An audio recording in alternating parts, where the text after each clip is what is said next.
বাংলাদেশের নিয়ন্ত্রণ হবে ঢাকায়, দিল্লি থেকে নয়, মন্তব্য করেছেন জাতীয় নাগরিক পার্টি এনসিপির আহ্বায়ক নাহিদ ইসলাম।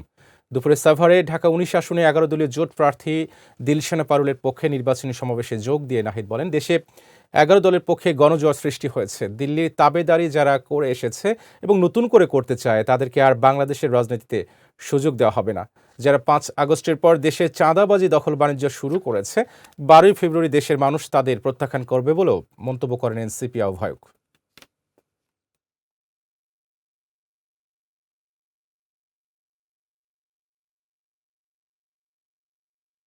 এগারো দলের নির্বাচন সরকার গঠনের নির্বাচন। ফলে সরকার গঠনের জন্য ৩০০টি আসনে আমাদেরকে সমানভাবে গুরুত্ব দিতে হবে এবং এই ঢাকা ১৯ অত্যন্ত গুরুত্বপূর্ণ আসন। আমরা এই ঢাকা ১৯ দেখি না এটা শাপলা কলি না দাঁড়িপাল্লার, আমরা দেখি এটা হচ্ছে ১১ দলের আসন।